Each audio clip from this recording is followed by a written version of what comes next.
नमस्कार दोस्तों, स्वागत है आपका यूपी स्पेशल की एक और क्लास में। इस वीडियो में देखेंगे उत्तर प्रदेश के आधुनिक इतिहास को। आधुनिक इतिहास को आप लोगों को पहले बता देते हैं कि दो पार्ट आएगा। फर्स्ट पार्ट है जिसमें हम लोग कवर करेंगे जो उत्तर प्रदेश के अवध के नवाब थे, बिल्कुल डिटेल में उनका इतिहास क्या रहा है, मतलब बिल्कुल डिटेल में अवध के नवाबों को पढ़ेंगे। और उसके बाद 1857 की क्रांति को हम लोग देखेंगे उत्तर प्रदेश स्पेशल में। इसके बाद हम लोग इंडियन नेशनल कांग्रेस के जो अधिवेशन हुआ है उत्तर प्रदेश का, तो अगले वीडियो में आएगा। यहाँ तक आप लोगों को प्रोवाइड किया जाएगा 1857 की क्रांति तक इस वीडियो में। उत्तर प्रदेश का जो एंशियंट हिस्ट्री और मेडिवल हिस्ट्री है, इसकी वीडियो जो है यूट्यूब पर अपलोड कर दिया गया है, आप लोग विजिट करके देख सकते हैं, बिल्कुल डिटेल में कराया गया है। तो चलिए हम लोग स्टार्ट करते हैं।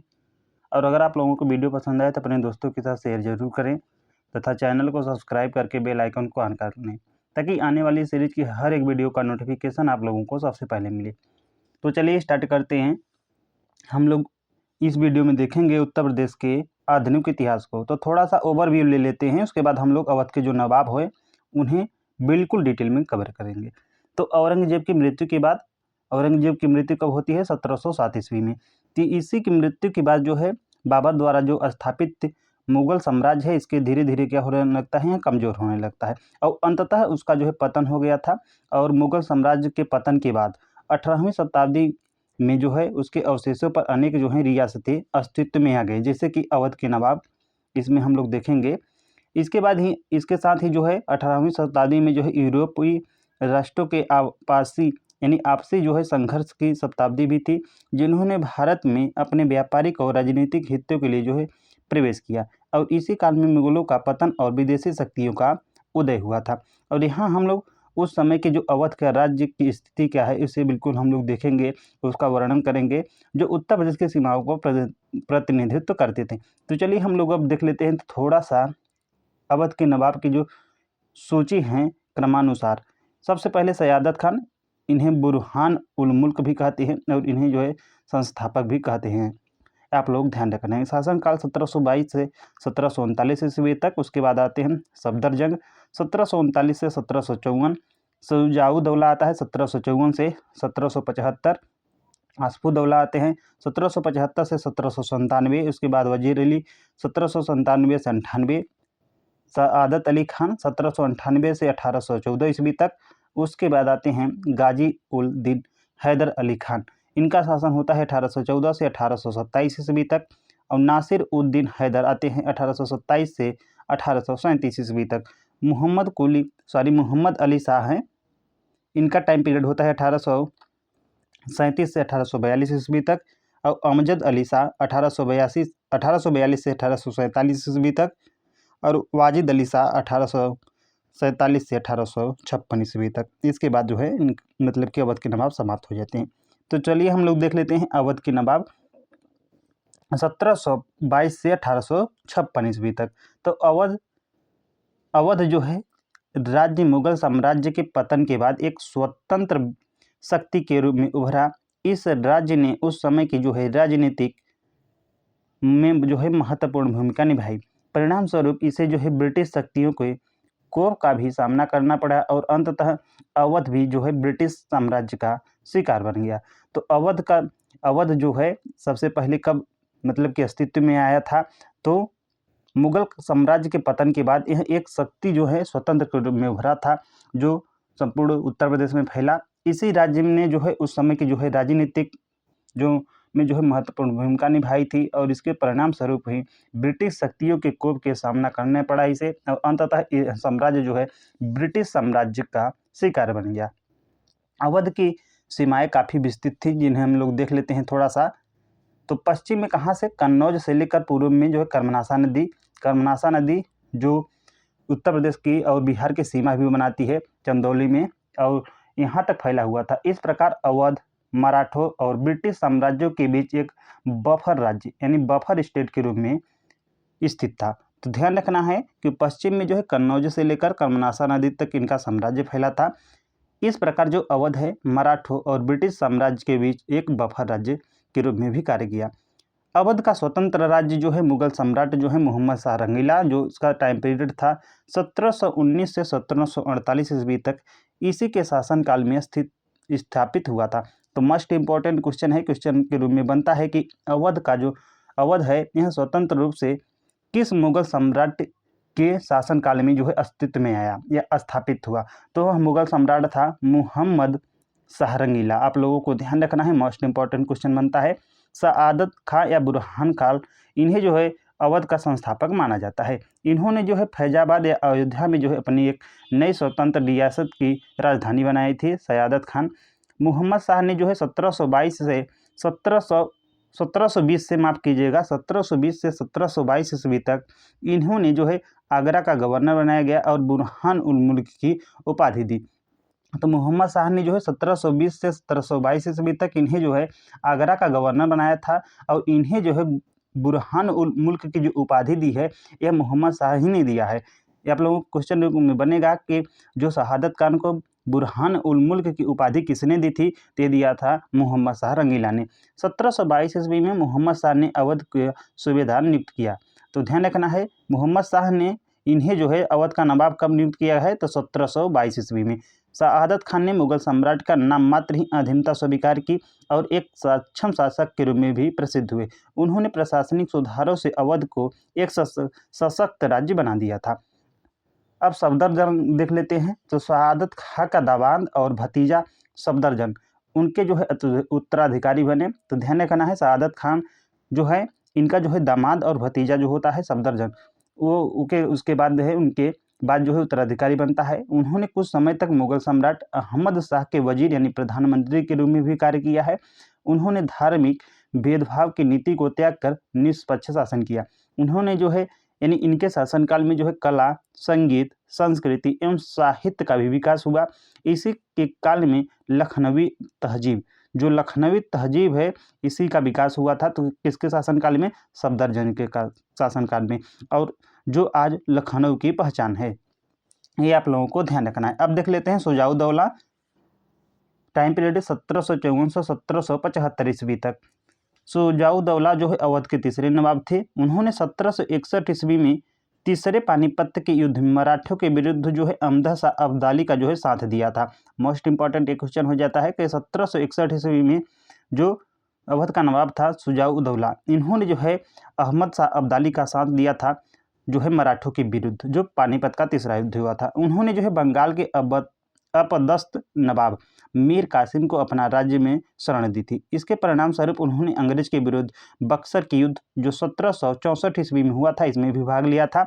बक्सर के युद्ध में अंग्रेजी सेना का नेतृत्व जो किया था हेक्टर म्यूनरो ने किया था, जबकि विरुद्ध पक्ष में शुजाउद्दौला, मीर कासिम और मुगल जो सम्राट उस समय के थे शाह आलम द्वितीय थे। मोस्ट इंपॉर्टेंट युद्ध है बक्सर का युद्ध 1764 ईस्वी में लड़ा जाता है, जिसमें बक्सर के युद्ध में अंग्रेजी की जो सेनाओं के नेतृत्व किया था हेक्टर म्यूनरो ने किया था, और जबकि इनके पक्ष में यानी विरोधी पक्ष में शुजाउद्दौला, मीर कासिम और मुगल सम्राट शाह आलम द्वितीय शामिल थे। युद्ध में पराजय के बाद जो है 1765 ईस्वी में जो है अंग्रेजों और शाह आलम द्वितीय के बीच जो है इलाहाबाद की संधि होती है। इस संधि में अवध को ब्रिटिश प्रभाव का स्वीकार करना पड़ता है। 1773 ईस्वी में वारेन हेस्टिंग के साथ काशी यानी वाराणसी को लेकर एक संधि की गई थी। 1774 ईस्वी में रोहिलखंड पर आक्रमण किया, जिसमें मीरानपुर कटरा की युद्ध में रोहिल्ला सरदार हाफिज रहमत खान पराजित हुए और रोहिलखंड को अवध में मिला लिया गया। अभी हम लोग जो रोहिलखंड है इसे भी थोड़ा सा हम लोग देखेंगे डिटेल में। तो ये आप लोग ध्यान रखना है पहले कि 1774 में जो रोहिलखंड पर आक्रमण किया था, जिसमें जो है मीरापुर कटरा के युद्ध में रोहिल्ला जो सरदार हाफिज रहमत खां पराजित हुआ था और रोहिलखंड जो था वह अवध में मिला लिया गया था। ये आप लोगों को ध्यान रखना है। ठीक, चलिए अब देख लेते हैं आसुपदौला शासन 1775 से 1797 ईस्वी तक।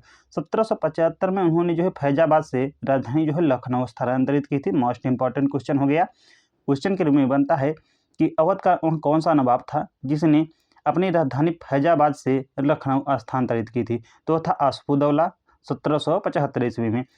उसी वर्ष जो है उन्होंने फैजाबाद की संधि पर हस्ताक्षर किए, जिसके अनुसार उन्होंने अंग्रेजों की सर्वोच्चता को बनारस पर स्वीकार कर लिया। इनके शासनकाल में लखनऊ की सांस्कृतिक, स्थापत्य और कलात्मक दृष्टि से अत्यधिक उन्नत हुआ। 1784 ईस्वी में उन्होंने स्वयं प्रसिद्ध बड़ा इमामबाड़ा का निर्माण करवाया। मोस्ट इंपॉर्टेंट क्वेश्चन ये भी है कि 1784 ईस्वी में बड़ा इमामबाड़ा का निर्माण किसने करवाया था? तो आसफउद्दौला ने करवाया था। उनके समय में जो है लखनऊ को भारत का पेरिस यानी पेरिस ऑफ इंडिया के रूप में भी जाना जाता था। अब देख लेते हैं शहादत अली खां द्वितीय, शासन 1798 से 1814 ईस्वी तक शहादत अली खां द्वितीय हैं। उनके शासनकाल में अंग्रेजों का जो प्रभाव अवध पर पूर्ण रूप से स्थापित हो गया। 1801 ईस्वी में लॉर्ड वेलेस्ली ने उन्हें जो है सहायक संधि यानी सब्सिडियरी अलायंस स्वीकार करने के लिए बाध्य कर दिया। इसके तहत जो है अवध को अपनी सेना भंग करनी पड़ी और ब्रिटिश सेना के निर्वाह के लिए भारी जो है धनराशि भी देनी पड़ी थी। British governor general lord Hastings ने जो है उन्हें धन के बदले राजा की उपाधि थी। ये आप लोगों को ध्यान रखना है। चलिए अब देख लेते हैं वाजिद अली शाह, शासन 1847 से 1856 ईस्वी तक। वे जो है अवध के अंतिम नवाब थे। वे कला, संगीत और नाटक प्रेमी थे। उन्होंने लखनऊ में जो है परिया चौक है और कई सांस्कृतिक केंद्र का स्थापना की थी। 1854 ईस्वी में सर आउट्रम की रिपोर्ट के आधार पर लॉर्ड डलहौजी ने उन पर जो है कुशासन यानी मिस गवर्नेंस का आरोप लगाया था और 4 फरवरी 1856 ईस्वी को अवध को ब्रिटिश साम्राज्य में मिला लिया और वाजिद अली शाह को कलकत्ता जो है निर्वासित कर दिया। आप लोग ध्यान रखना है कि लॉर्ड डलहौजी ने कुशासन यानी मिस गवर्नेंस का आरोप लगाकर 4 फरवरी 1856 को अवध को ब्रिटिश साम्राज्य में मिला लिया था। ये मोस्ट इंपॉर्टेंट क्वेश्चन है। अब देख लेते हैं थोड़ा सा रोहिलखंड। जो रोहिलखंड है इसका उदय तो औरंगजेब की मृत्यु के बाद मुगल शासन कमजोर हो गया, जिसे जो है साम्राज्य के जमींदार, जगीरदार और सरदार स्वतंत्र होने लगे। इसी अराजकता के लिए 1721 से 1737 ईस्वी के बीच रोहिलिया सरदार बीर दौद और उनका जो पुत्र था अली अहमद खान ने रोहिलखंड में एक स्वतंत्र राज्य की स्थापना की। मोस्ट इंपॉर्टेंट हो जाता है कि रोहिलिया सरदार जो था बीर दौद और उनका पुत्र जो है अली मोहम्मद खान ने रोहिलखंड में एक स्वतंत्र राज्य की स्थापना की। ये आप लोगों को ध्यान रखना है। 1721 से 1737 ईस्वी तक बीच यह क्षेत्र जो है आज के उत्तर प्रदेश का जो बरेली, रामपुर, पीलीभीत का रीजन है, इन जिलों में स्थित था। बाद में शुजाउद्दौला ने इस साम्राज्य को जो है अपने राजधानी अवध में जो है मिला लिया था और रोहिलखंड की स्थापना आप लोगों को ध्यान रखना है। यहाँ पे मतलब कि मिला लिया था, इसे कोई मतलब नहीं है। अब देख लेते हैं रोहिलखंड उत्तर भारत का एक प्रसिद्ध ऐतिहासिक क्षेत्र था जिसकी सीमाएं इस प्रकार थी, जैसे कि दक्षिण में और पश्चिम में गंगा यमुना के जो द्वीप थे और उत्तर में कुमायूं और पूर्व में नेपाल तक और दक्षिण पूर्व में अवध राज्य इसमें जो है टच करता था। इस राज्य की जो राजधानी हुआ करती थी बरेली, जिसके बाद में बदलकर आंवला जिला बरेली बना दिया गया। ये आप लोग ध्यान रखना है कि रोहिलखंड का जो राजधानी था यह बरेली था, जिसे बदलकर आंवला कर दिया गया, जिसे बाद में बरेली बना दिया गया। अब देख लेते हैं अली मोहम्मद खां का शासन। अली मोहम्मद खां रोहिलखंड के वास्तविक संस्थापक माने जाते हैं। मोस्ट इंपॉर्टेंट क्वेश्चन हो गया कि अली मोहम्मद खां जो है रोहिलखंड के वास्तविक संस्थापक माने जाते हैं।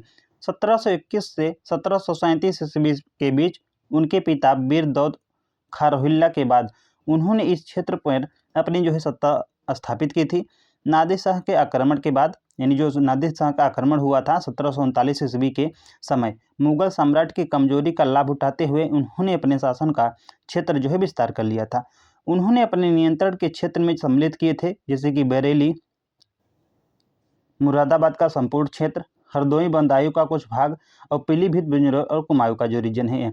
हाफिज रहमत खां, अली मोहम्मद खां की मृत्यु जो हो जाती है 15 सितंबर है, 15 सितंबर 1748 ईस्वी को उनकी मृत्यु हो जाती है। उनके बाद जो है अब उनके विश्वस्त जो सरदार हाफिज रहमत खां, इन्होंने जो है शासन संभाला था। उन्होंने जो है फर्रुखाबाद क्षेत्र के जो बंगस प्रमुख कायम खां को पराजित कर दिया था। उन्होंने गंगा नदी के पूर्वी और पश्चिमी तट के दोनों भाग पर अपना जो है नियंत्रण भी स्थापित कर लिया। हाफिज रहमत खां एक कुशल प्रशासक, सैनिक, कूटनीतिज्ञ, परंतु समय के साथ उनका टकराव जो हो जाता है अवध का नवाब शुजाउद्दौला से हो गया था। इसके बाद जो है या मीरानपुर कटरा का युद्ध जो होता है 1774 ईस्वी में। इसमें जो है अवध के नवाब जो था शुजाउद्दौला, इन्होंने जो है अंग्रेजों की सहायता से जो है रोहिलखंड पर आक्रमण कर देते हैं और युद्ध में जो है हाफिज जो रहमत खां वीरगति को प्राप्त हो जाते हैं और रोहिलखंड जो होता है यह अवध राज्य में मिला लिया जाता है। यह युद्ध जो है उत्तर भारत में अंग्रेजों को बढ़ते प्रभाव का एक और उदाहरण था। अवध ने ब्रिटिश सहायता से रोहिलखंड पर अधिकार कर लिया। रोहिलखंड के अंत जो है और अंग्रेजी अधीनता जो है 1774 से 1801 ईस्वी तक, 1774 से 1800 ईस्वी तक रोहिलखंड जो है अवध के नवाबों के मतलब कि नियंत्रण में था। अवध की आर्थिक स्थिति को धीरे धीरे कमजोर होने लगी थी और कर्ज चुकाने के लिए नवाब सआदत अली खां जो द्वितीय था, इन्होंने जो है 1801 ईस्वी में रोहिलखंड को ईस्ट इंडिया कंपनी के अधीन कर दिया और इस प्रकार रोहिलखंड का जो स्वतंत्र अस्तित्व है यह समाप्त हो जाता है और ब्रिटिश भारत का हिस्सा रोहिलखंड बन जाता है। तो ध्यान रखना है कि जब अवध का जो आर्थिक स्थिति जब है धीरे धीरे बिगड़ने लगती है, तब उस समय का जो नवाब होता है अवध का सआदत अली जो खां द्वितीय है, इन्होंने जो है 1801 ईस्वी में जो रोहिलखंड का एरिया होता है या साम्राज्य होता है उसे जो है ईस्ट इंडिया कंपनी को अधीन कर दिया जाता है। इस प्रकार जो रोहिलखंड का एक स्वतंत्र अस्तित्व होता है यह समाप्त होकर वह ब्रिटिश शासन पर हिस्सा बन जाता है। ये था रोहिलखंड। अब हम लोग देख लेते हैं उत्तर प्रदेश का आधुनिक इतिहास, फर्रुखाबाद राज्य और ब्रिटिश आधिपत्य।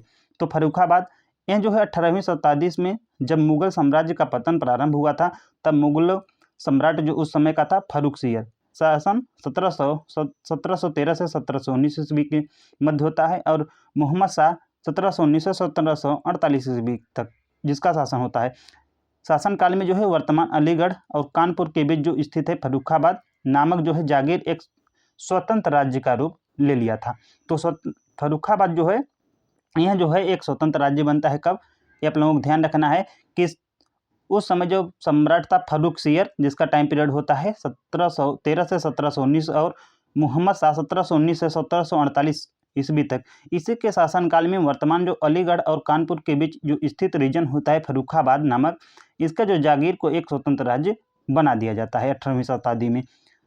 इस स्वतंत्र राज्य की स्थापना जो है अफगान योद्धा जो उस समय का था मोहम्मद खां बंगस ने की थी। तो मोस्ट इंपॉर्टेंट क्वेश्चन हो जाता है कि फर्रुखाबाद की स्थापना या जो फर्रुखाबाद जो स्वतंत्र राज्य कब बना था या किसने किया था, तो यह किया था मोहम्मद बंगस खां ने। धीरे धीरे इस राज्य ने जो है अपने प्रभाव का विस्तार किया और बुंदेलखंड और जो इलाहाबाद का क्षेत्र है इसमें जो है अपना प्रभुत्व जो है स्थापित कर लिया था। 1743 ईस्वी में मोहम्मद खां बंगस की मृत्यु होने के बाद उनका जो पुत्र होता है कायम खां, वह उत्तराधिकारी बनता है।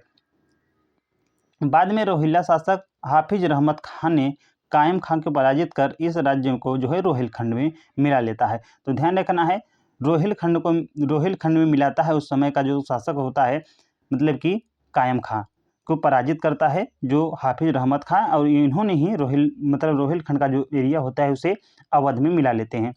अब देख लेते हैं उत्तर प्रदेश ब्रिटिश स्थापत्य की स्थापना। तो ब्रिटिश शासन का जो मुख्य उद्देश्य था भारत में आर्थिक व्यापारिक लाभ प्राप्त करना और जो है राजनीतिक नियंत्रण स्थापित करना था। व्यापार से अधिकाधिक लाभ अर्जित करने की लालसा से इन्होंने जो है साम्राज्य का विस्तार किया और नीति अपनाने के लिए यह प्रेरित किए। इसके लिए उन्होंने हर प्रकार की जो है उपाय, कूटनीति, युद्ध, संधिया और छल का भी यूज किया था। ब्रिटिश साम्राज्य के विस्तार में महत्वपूर्ण युद्ध देख लेते हैं हम लोग। तो प्लासी का युद्ध मोस्ट इंपॉर्टेंट युद्ध होता है यह 1797 ईस्वी में। ब्रिटिश ने जो है बंगाल में अपना प्रभुत्व जो है स्थापित कर लिया। बक्सर का युद्ध 1764 ईस्वी में, यह जो है युद्ध ब्रिटिशों और 3 भारतीय शक्तियों जिसमें शाह आलम द्वितीय जो मुगल सम्राट थे, मीर कासिम बंगाल का नवाब और शुजाउद्दौला अवध का नवाब, इनके बीच युद्ध लड़ा जाता है। इस युद्ध में जो है ब्रिटिशों की जीत हो जाती है। उत्तर भारत में और अवध में उनके जो है प्रवेश के द्वार खोल दिए जाते हैं। मोस्ट इंपॉर्टेंट युद्ध होता है 1764 ईस्वी में। अब इसके बाद हम लोग इसी युद्ध के बाद बहुत सारी संधियाँ होती हैं, इन्हें हम लोग थोड़ा सा देख लेते हैं। तो 1765 ईस्वी मोस्ट इंपॉर्टेंट है, घटना इधर विवरण है। तो इलाहाबाद की संधि होती है यानी ट्रीटी ऑफ इलाहाबाद 1765 ईस्वी में, जिसमें क्या होता है कि ब्रिटिश और शाह आलम द्वितीय के बीच यह जो है ब्रिटिश और शाह आलम के जो द्वितीय था, इनके बीच यह संधि होती है और इसके द्वारा जो है ब्रिटिशों ने अवध का बड़ा हिस्सा जो है मुगल सम्राट को सौंप दिया था और अवध के नवाब को अपना आश्रित बना लिया। मोस्ट इंपॉर्टेंट है 1765 ईस्वी का इलाहाबाद की संधि। 1780 ईस्वी में काशी के राजा चेतवन सिंह की हत्या, चेतवन सिंह की जो है हत्या यानी पराजय, माफ कीजिएगा पराजय है, मैं हत्या बोल रहा हूँ। काशी के राजा चेत सिंह की पराजय। तो ब्रिटिश ने राजा चेत सिंह को अपने अधीनस्थ होने के लिए विवश किया। इस प्रकार काशी पर उनका जो है प्रभाव बढ़ गया। 1801 ईस्वी सहायक संधि यानी सब्सिडियरी अलायंस। अवध के दूसरे नवाब उस समय थे शहादत अली खान जो द्वितीय। राज्य की सुरक्षा की गारंटी बदले में इलाहाबाद, गोरखपुर, रोहिलखंड, कानपुर, फतेहपुर, इटावा, दक्षिणी मिर्जापुर के क्षेत्र जो है अंग्रेजों को सौंप दिए। 1803 ईस्वी मराठों की पराजय और बुंदेलखंड पर अधिकार। तो अंग्रेजों ने जो है मराठों को पराजित कर दिया 1803 ईस्वी में, यानी 1803 ईस्वी में मराठों की पराजय और बुंदेलखंड पर अधिकार होता है। तो अंग्रेजों ने जो है मराठों को पराजित कर दिल्ली, अलीगढ़, मेरठ, आगरा, झांसी, बांदा, हमीरपुर, जालौन इन जैसे क्षेत्रों पर शासन जो है स्थापित करना शुरू कर दिया 1803 में। 1836 में आगरा प्रेसिडेंसी जो होती है इसकी स्थापना की जाती है। 1837 ईस्वी 1836 है, माफ कीजिएगा, 1836 ईस्वी में आगरा प्रेसिडेंसी की स्थापना होती है, इस्टेब्लिश ऑफ आगरा प्रेसिडेंसी। लंबे समय तक बंगाल प्रेसिडेंसी के अधीन रहने के बाद ब्रिटिशों ने जो है उत्तर प्रदेश के प्रशासन के लिए आगरा प्रेसिडेंसी है जिसकी स्थापना करने की थी 1836 ईस्वी में। 1856 अवध का ब्रिटिश अधिग्रहण। अंग्रेजों ने जो है कुशासन यानी मिस गवर्नेंस के बहाने जो है अवध के अपने साम्राज्य में मिला लिया।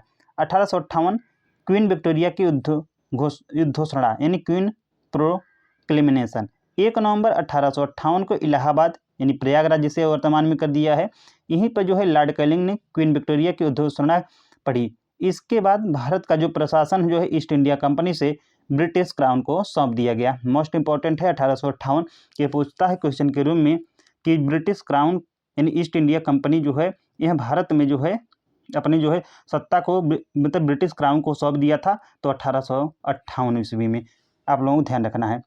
चलिए अब देख लेते हैं महत्वपूर्ण तथ्य तथा परिणाम। तो इलाहाबाद संधि के समय जो अवध पर अंग्रेजों का प्रभाव पड़ा था, इलाहाबाद के संधि से ही अवध पर अंग्रेजों का प्रभाव जो है बढ़ा। सआदत अली खां द्वितीय की संधि से ब्रिटिशों ने उत्तर प्रदेश के विशाल भूभाग पर जो है अधिकार प्राप्त कर लिया। 1836 ईस्वी में आगरा प्रेसिडेंसी की स्थापना से ब्रिटिश प्रशासनिक नियंत्रण संगठित हुआ। 1856 में अवध का विलय, 1858 में क्राउन शासन की स्थापना से जो है उत्तर प्रदेश पूर्ण रूप से ब्रिटिश साम्राज्य का हिस्सा बन गया। अब देख लेते हैं मोस्ट इंपॉर्टेंट एक और है 1857 ईस्वी की क्रांति, जो उत्तर प्रदेश से हम लोगों को मतलब उत्तर प्रदेश के ओवरव्यू से हम लोग देखना है 1857 ईस्वी के क्रांति को। तो फर्स्ट देख लेते हैं राजनीतिक केंद्र और रूप में उत्तर प्रदेश का क्या महत्व रहा है। तो प्राचीन काल में से ही वर्तमान उत्तर प्रदेश देश की राजनीतिक शासन का केंद्र रहा है।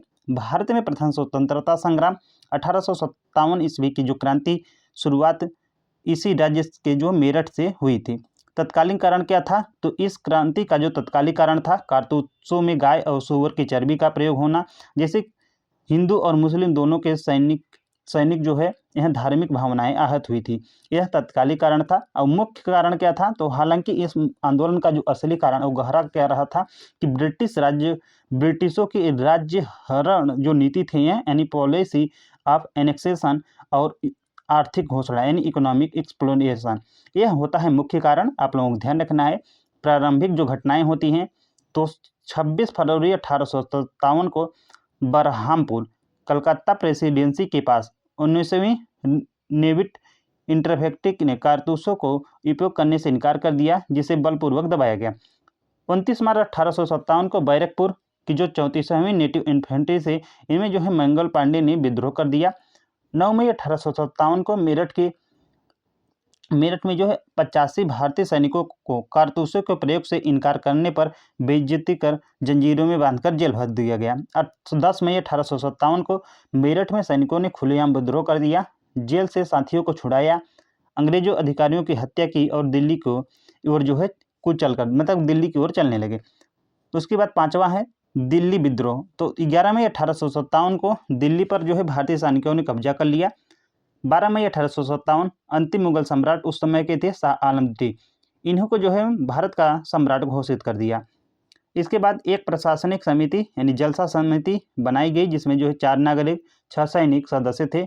इस समिति ने जो है दिल्ली की प्रशासनिक बागडोर जो है संभाली थी। उत्तर प्रदेश के प्रमुख विद्रोह और क्षेत्र देख लेते हैं। 1857 के विद्रोह से संबंधित सर्वाधिक प्रभावित जो क्षेत्र थे यह अवध था, बुंदेलखंड, इसके अलावा द्वाब जो रीजन है वहाँ पर जो है सक्रिय हुआ था। तो 1857 की क्रांति में जो उत्तर प्रदेश का अवध हुआ, बुंदेलखंड और इसके अलावा जो द्वाब क्षेत्र हैं सक्रिय रूप से भूमिका निभाई थी।